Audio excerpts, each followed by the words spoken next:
assalamu alaikum wa rahmatullahi wa barakatuh. 자, 계속해서 꾸란과 관련된 여러 의심, 문제제기에 관해서 알아보도록 하겠습니다. 꾸란과 관련해서 요즘 들어서 많이 나오는 문제제기는 꾸란에서 언급하고 있는 전쟁 시의 상황, 어떻게 적들을 살해하고 그들과 어떤 식으로 대우하고 교류해야 되느냐, 전쟁 시의 규범에 대해서 이건 너무 잔인한 게 아니냐, 어떻게 성서라는 것이 이렇게 적을 살해하라고 명령할 수 있느냐, 이렇게 반박을 하곤 합니다. 자, 우선 꾸란에는 이런 전쟁에 관련한 여러 규범을 가지고 있는 것이 사실이고요. 특히 제2장 바까라장이나 제9장 타우바장에는 이러한 전쟁과 관련한 규범들이 자세히 상세히 나열되어 있습니다. 자, 우리가 알아둬야 될 것은 이슬람이라는 것은 단순한 형이상학적인 종교에만 머무는 것이 아닙니다. 종교라는 것은 하나님을 경배하는 방식을 제시하는 것이고, 그렇기 때문에 종교는 삶의 모든 영역을 포함해야 됩니다. 자, 결혼은 어떻게 해야 되고, 사람들과 어떻게 교류를 하며, 특히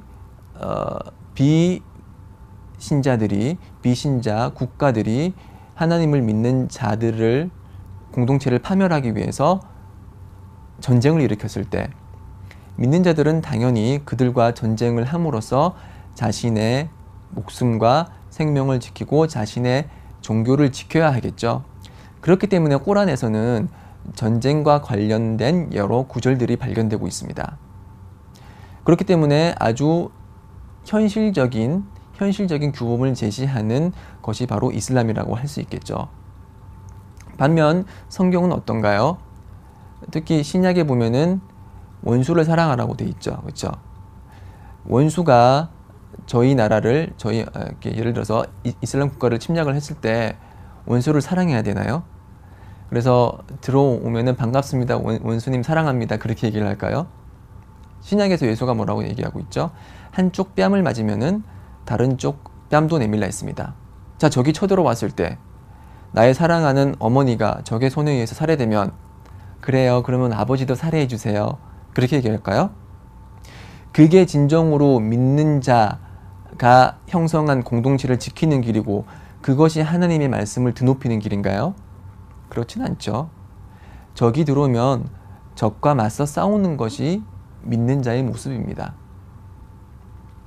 그렇기 때문에 이슬람에서는 예수 시절에 내려졌던 한쪽 뺨을 맞으면 한쪽 뺨을 내밀라 라는 것은 평화로운 상황 때, 그리고 전쟁이나 기타 상황에 의해서 목숨이 위협받는 상황이 아닐 때나 적용할 수 있는 그런 규정으로 보고 있고요. 실제로 전쟁이 발생할 때는 그렇지 않습니다. 전쟁이란 게 뭐죠? 양 집단의 상대 집단의 파멸을 목적으로 일으키는 행위들을 말하는 것이죠. 그렇기 때문에 꾸란에서 얘기하고 있는 것처럼 전쟁이 발생했을 때는 상대 불신자에 대해서 아주 커다란 분투를 벌이면서 그들과 맞서 싸워야 되는 것입니다. 그렇기 때문에 이제 지하드라는 것은 꾸란에서 언급되고 있다고 해서 그것이 비난받을 일이 아니고, 실제로는 아주 현실적이고 이제 믿는 자의 공동체를 형성할 수 있는 토대가 되는 그런 소중한 구절들이라고 할 수가 있습니다. 네, 그리고 이런 구절들을 이용해서 악용해서 자신들의 정치적 목적을 달성하기 위해서 이런 구절을 이용해서 사람들을 무참하게 살해하는 일부 무슬림들이 있습니다. 특히 이제 요즘 IS라고 해서 아주 잔인한 방법으로 민간인을 학살하고 자신들과 생각을 같이 하는 동료 무슬림들을 살해하는 그런 집단이 있는데, 그런 집단이 보이는 모습은 꾸란에서 말하는 지하드와는 상관이 없는 것입니다. 이 지하드라는 것은 분투로 이제 해석이 되고, 이 분투라는 것은 내적인 분투와 외적인 분투가 있습니다. 내적인 분투라는 것은 이제 자신의 욕망과 싸우고 자신의 마음속에 속삭이는 사탄과 싸움으로써 하나님을 경배하는 삶을 잘 이루어가기 위한 자신의 내면의 분투를 뜻합니다. 그래서 이 내면의 분투는 외면의 물리적인 분투보다 더 커다란 분투라고 할 수 있는데요. 자, 이렇게 내면의 분투가 있고 외면의 분투는 이제 물리적인 분투, 즉 전쟁이 발생했을 때 적과 맞서 싸우는 이런 분투가 있는데, 이런 외적인 분투는 적과 싸운다고 해서 다 분투가 아닙니다. 이 분투가 성립되는 조건들이 있는데요. 이 조건들을 만족해야지만 하나님의 기쁨을 사고 천국에서 높은 위치에 있을 수 있습니다. 그 조건 중에 하나가 이 분투라는 것이 하나님의 말씀을 드높이기 위한 그런 목적을 가지고 달성돼야 됩니다. 그런 것이 아니라 정치적 목적이라든지 아니면은 세력을 얻기 위해서 무슬림들 내부 집단 간에 세력을 얻기 위한 그런 자의적인 그런 전투는 이슬람에서 지하드라고 하질 않습니다. IS가 이제 일으키는 그런 여러 가지 그런 잔악한 모습들, 그렇기 때문에 이슬람은 그들이 행하는 행위를 지하드라고 인정하지 않고 있습니다.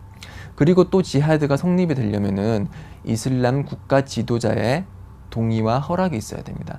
이슬람 지도자가 판단하건대 이것은 지하드를 해야 될 상황이다라고 하면은 지하드를 명령하는 것이고, 그 지하드를 명령받은 사람들이 지하드, 외적인 물리적인 분투를 할 때만이 지하드가 인정되는 것이지, 개인의 판단이나 특정 단체의 그런 판단으로 전쟁 상황에 나가서 출장하는 것은 이슬람에서 지하드로 인정이 되지 않습니다. 그렇기 때문에 이러한 그 소위 말하는 IS가 일으키는 지하드는 이슬람에서 말하는 지하드가 아닙니다. 그들은 그들의 정치적 목적을 이용해서 자신들과의 목적이 맞지 않는 사람들을 살해하는 잔혹한 집단일 뿐입니다. 그리고 이슬람에서는 이렇게 지하드의 길을 열어놓았지만 아무런 그런 법칙 없이 지하드를 하라고 개인을 내버려 두진 않습니다. 이슬람에서 말하는 지하드를 나갔을 때 지켜야 될 원칙이 여러 가지가 있는데요. 그 중에 하나는 노약자, 그리고 여성, 그리고 어린이를 살해하지 말라고 했습니다. 전쟁 중에서도 살해하지 말라고 했습니다. 그리고 경배 행위에만 몰두하는 타 종교인, 그리고 전쟁에는 전혀 관심이 없는 농부 등 그런 사람들은 전쟁에 참여해서 무슬림들과 전쟁을 벌일 의사가 없는 민간인이기 때문에 그런 민간인을 학살하는 것은 허락되지 않습니다. 그리고 적이라고 해도 적을 포로로 잡았을 때 그 적을 고문하거나 아니면 불로 태우는 화형은 절대 허락되지 않습니다. IS가 이제 화형을 함으로써 전 세계가 들끓었죠. 그런 화형은 이슬람에서 아주 강하게 비난받는 악행입니다. 그렇기 때문에 지하드에 참석한다고 하더라도 이러한 민간인 학살 금지, 고문 금지, 시체 훼손 금지, 화형 금지라는 이런 규정은 철저히 이슬람을 믿는 무슬림이 지켜야 하는 규정임에도 불구하고 IS는 이와 반대된 행위를 하고 있기 때문에 IS의 행위가 이슬람의 메시지라고 생각하시는 분이 있다면 지금부터 그 잘못된 편견을 바로잡으시기 바랍니다. 자, 결론을 내리자면은 지하드는 삶의 전 영역을 다루는 이슬람이기 때문에 당연히 전쟁 시 발생하는 여러 규범에 대해서 규정을 내리는 차원에서 내려진 그런 지하드 관련 구절이기 때문에 그것은 극히 자연스러운 일이고, 그리고 지하드를 할 때는 여러 세부적인 규정과 조건이 있는 것이고, IS가 일으키는 그런 잔혹한 학살은 이슬람에서 말한 지하드와는 관련이 없는 일이다. 이렇게 요약을 드릴 수가 있겠고요. 이제 마지막으로 이제 어떤 일부 기독교 유명한 목사님들이 하는 주장은 아랍어 문법이 933년에 확증이 됐고 그때 꾸란의 독법과 서법이 완성되었기 때문에 봐라, 그 당시 계시된 623년에 완성이 된 그런 꾸란은 300년 후에나 아랍어 문법이 완성됐기 때문에 꾸란에 있는 그런 문법은 올바른 문법이 아니고, 그렇기 때문에 하나님의 성서라고 할 수가 없고 그 안에 있는 내용은 믿기가 힘들다. 이렇게 주장을 합니다. 아마도 이 933년에 문법이 완성되었다는 주장은 아마 정수일 씨가 적은 이슬람 문명사라는 책에 기재되어 있기 때문에 그 책을 원전 삼아서 그대로 옮긴 것 같은데 933년이라는 것은 주장을 받아들이기 힘듭니다. 왜냐하면 700년 후반에 벌써 바스라파와 쿠파파가 있어서 아랍어 문법을 활발히 논의하고 있었고 그때 이미 문법은 다 확립이 됐었죠. 기본적인 것들은 다 확립이 되어 있었고 그 당시 또 그 시바웨이라는 이슬람의 위대한 문법 학자가 있었기 때문에 933년 훨씬 이전에 이슬람 문법이 아랍어 문법이 완성되었다고 할 수가 있고요. 그리고 문법이 완성되기 이전이라고 하더라도 사람들은 언어를 구사하면서 기본적인 패턴에 맞게 구사를 하기 때문에 언어를 구사하기 때문에 문법이 없었다고 해서 그 구사하는 언어의 내용과 논리가 틀렸다고 말할 수는 없는 것이죠. 예를 들어서 한국의 학교 문법이 최초로 통일된 게 언제죠? 1963년입니다. 그러면 1963년 이전에 그 세종대왕이 한글을 창시한 그 이후부터 1963년까지 저술된 한글 책들과 그런 문학 서적과 그런 여러 가지 한글 작품들이 그 내용이 엉터리고 그 문법이 다 틀렸다고 얘기할 수 있을까요? 그렇지 않습니다. 만약에 933년에 문법이 완성되기 이전의 꼬란이기 때문에 그 아랍어 문법이 틀렸다고 그리고 그 내용이 틀렸다고 한다면 자, 아랍어 성경을 한번 보시죠. 아랍어 성경은 933년 훨씬 이전에 기록됐죠. 예수가 왔던 시절이기 때문에 뭐 정확한 연도는 제가 잘 모르겠지만 뭐 넉넉 잡아서 100년, 200년에 기록된 그런 아랍어 성경은 그러면은 아랍어 문법적으로 옳지 않은 내용을 담고 있을까요? 그렇기 때문에 아랍어 성경은 믿어서는 안 되는 것인가요? 그렇진 않죠. 그리고 신약이 기록된 코인의 그리스어는 언제 문법이 확립됐을까요? 그 아폴로네니오스라는 그런 그리스 학자가 200년경 사람이거든요. 그 200년경 그 사람이 그리스 문법에 지대한 영향을 미쳤고 그리스 문법이 이제 확립되는데 중요한 영향을 미친 사람이라고 하는데 200년 사람이죠. 근데 사대복음서는 언제 기록이 됐죠? 700년부터 100년 사이죠. 그리고 바울의 서신은 언제 기록됐죠? 50년경입니다. 자, 50년경이라든지 70년부터 100년은 그리스 문법이 확립되기 200년보다 훨씬 앞선 시절이었습니다. 그러면은 그런 논리로 인해서 그리스어로 기재된 그리스 문법이 확립되기 이전 그리스어로 기재된 그런 신약은 엉터리 내용만 담고 있나요? 그 문법이 다 틀렸다고 할 수 있나요? 그 문법이 틀렸기 때문에 그 내용을 신뢰할 수 없다고 할 수 있나요? 그렇진 않죠. 마찬가지입니다. 꼬란이라는 그런 하나님의 계시를 근거로 아랍어 문법이 그 기본적인 이론을 정립할 수 있었습니다. 아랍어 문법을 정립함에 있어서 꼬란이 가장 첫 번째 기본 소스입니다. 자, 이렇게 기본 원천을 꼬란으로 해서 완성된 그 아랍어 문법이 정립되지 않고 그 용어가 통일되지 않고 그렇다고 해서 꼬란이 부정될 수 있을까요? 이건 마치 그러니까 어머니가 낳은 아들이 있는데 그 아들이 커가지고 말하기를 내가 태어나지 않았던 어머니는 가치가 없는 존재야. 왜냐면 내가 태어나지 않았으니까 라고 말하는 것과 똑같습니다.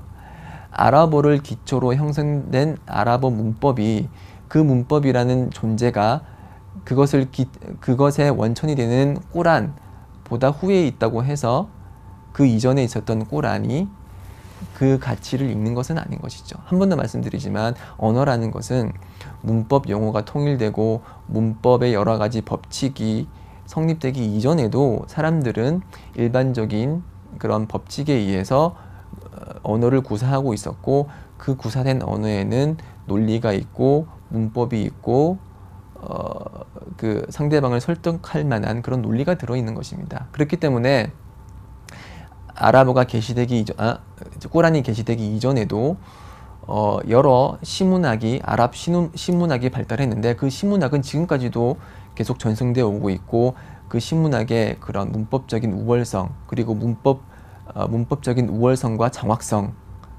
아랍 학자들 사이에 잘 알려진 내용입니다. 아랍 문법이 없었던 그런 이슬람 이전의 시문학이지만은 그 시문학이 가지고 있는 문법적인 정확성과 그런 수사학적인 탁월성은 문법을 공부하고 아랍어를 공부하는 사람들에게 널리 알려진 사실입니다. 네, 결론을 말씀드리자면은 아랍어 문법이 체계화되기 이전의 꾸란이지만은 그 꾸란은 아랍어 문법과는 별개의 별개의 사안이고 문법이 체계화되지 않았다고 해서 그 안에 있는 하나님의 메시지와 그런 논리와 그런 수사학적인 아름다움은 아랍어 문법과는 상관이 없다. 그것은 우리 한국어도 마찬가지고 그리스어, 신약의 그런 기초, 그 기록 언어였던 그리스어도 마찬가지다 라고 정리를 할 수 있겠습니다. 자, 여기까지가 제가 준비한 내용이고요. 제가 드린 내용이 꾸란을 이해하는데 도움이 많이 됐으면 좋겠습니다. 하나님 이외에는 경배받을 존재가 없고 무함마드가 그분의 마지막 사도임을 증언하면서 저는 이만 물러가겠습니다. 좋은 하루 되시고요.